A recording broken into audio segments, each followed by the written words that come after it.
नमस्कार दोस्तों बिहार में दूसरे फेज की वोटिंग के बीच मतदाताओं की संख्या अचानक 3 लाख कैसे बढ़ गई। इस सवाल के जवाब पर चुनाव आयोग की सफाई आई। विपक्ष के आरोपों पर मुख्य चुनाव आयुक्त ज्ञानेश कुमार गिड़गिड़ाने को मजबूर हो चुके हैं, क्योंकि दोस्तों विपक्ष ने साफ कह दिया है कि अब ज्ञानेश कुमार का बचना मुश्किल है।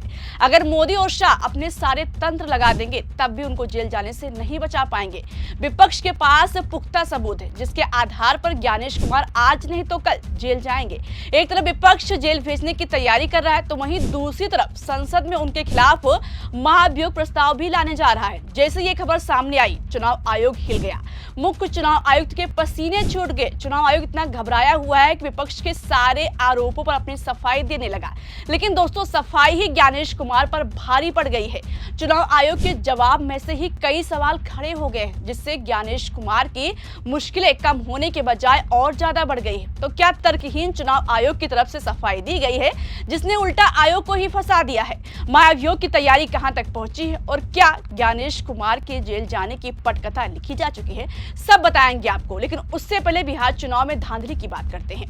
दोस्तों जब बिहार में SIR यानी विशेष गहन पुनरीक्षण की फाइनल लिस्ट जारी की गई तो लिस्ट में 7 करोड़ 42 लाख मतदाताओं की संख्या बताई गई और यही बात चुनाव आयोग की तरफ से बिहार में पहले फेज की वोटिंग के बाद भी कही गई। लेकिन दूसरे फेज की वोटिंग के बाद अचानक 3 लाख वोटर्स बढ़ गए। दोस्तों ये आंकड़ा हम अपने मन से नहीं बता रहे बल्कि खुद ज्ञानेश कुमार ने बताया, आप खुद ही सुनिए। बिहार की मतदाता सूची के शुद्धिकरण में लगभग 7.5 करोड़ से अधिक मतदाताओं की भागीदारी, जमीनी स्तर पर चुनावी कर्मियों की भागीदारी और सभी राजनीतिक दलों के लगभग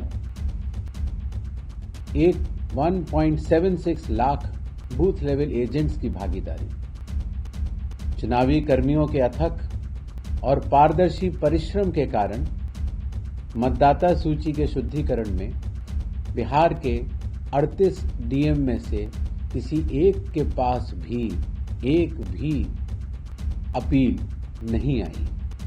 सोचिए, पहले फेज की वोटिंग तक 7 करोड़ 42 लाख मतदाता और दूसरे फेज की वोटिंग में 7 करोड़ 45 लाख हो गए, यानी सिर्फ 5 दिन के अंदर 3 लाख वोटर्स लिस्ट में शामिल हो गए। विपक्ष सवाल उठाने लगा कि आखिर ऐसा कैसे संभव हो सकता है, ऐसा तो सिर्फ हेरा फेरी करके ही संभव है। इसलिए विपक्ष सबूत जुटाने में लग गया। इससे भी सांसद पप्पू यादव का एक बयान सामने आया जिसने ज्ञानेश कुमार की नींद उड़ाकर रख दी, चुनाव आयोग को सफाई देने पर मजबूर कर दिया। लेकिन अब यही सफाई चुनाव आयोग के गले का फांस भी बन चुका है। पहले आप पप्पू यादव का बयान सुनिए।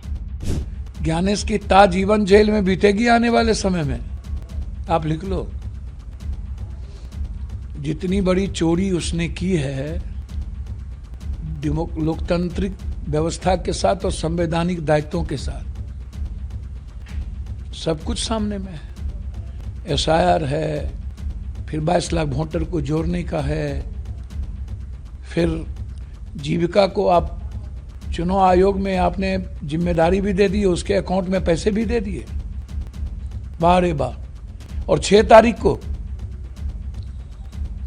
और 22 लाख वोटर को जो जोड़ा वो भी पता नहीं, 14 लाख लगभग फर्जी वोटर।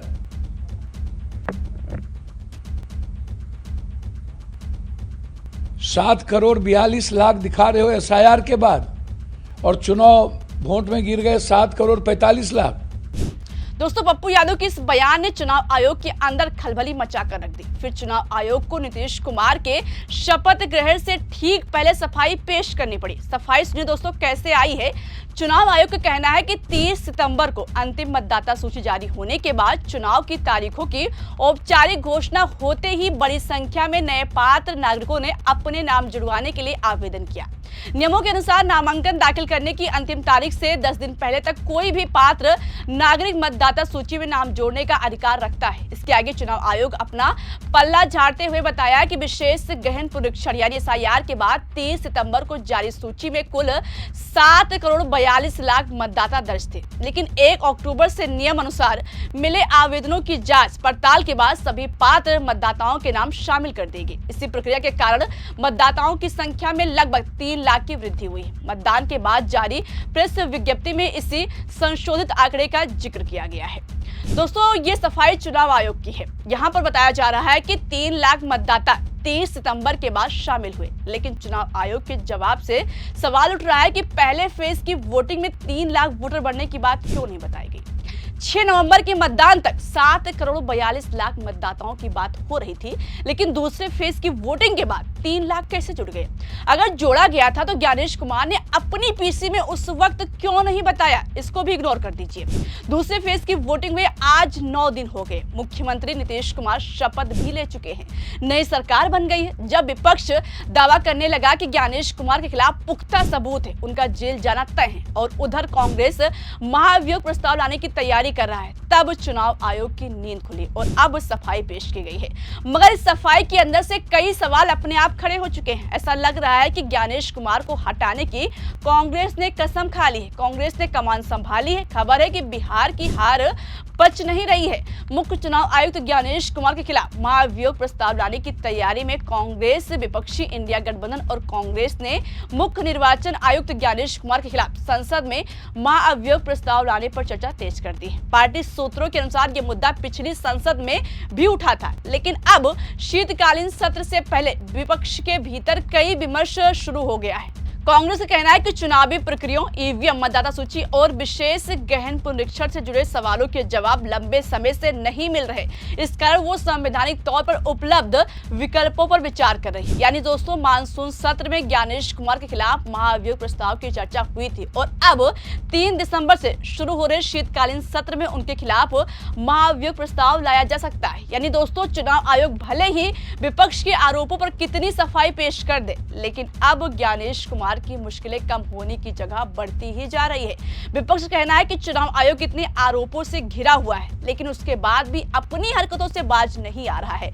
आज चुनाव आयोग भाजपा के लिए जुगाड़ आयोग बनकर काम कर रहा है। भाजपा को जिताने के लिए पूरा का पूरा चुनाव हाईजैक कर लिया जाता है, चाहे वो महाराष्ट्र हो या हरियाणा हो या फिर बिहार। हर जगह चुनाव आयोग भाजपा के लिए बी टीम बनकर काम किया है। इसलिए अब विपक्ष ने कसम खा ली कि किसी भी कीमत पर वो पीछे नहीं हटेंगे, बल्कि ये लड़ाई और तेज हो गई। देखने वाली बात होगी कि जब ज्ञानेश कुमार के खिलाफ विपक्ष संसद में महाभियोग प्रस्ताव लाएगा, उसके बाद संसद में क्या बवाल मचता है। लेकिन एक चीज तो साफ है कि ज्ञानेश की मुश्किलें कहीं से कम होती नहीं दिख रही। क्या यही मुश्किलें उनके इस्तीफे की वजह बन सकता है? फिलहाल दोस्तों, इस पूरे मामले पर आपको क्या लगता है, कमेंट करके हमें जरूर बताइएगा। वीडियो पसंद आई हो तो लाइक और शेयर करना मत भूलिएगा और देखते रहिए 4 PM। नमस्कार।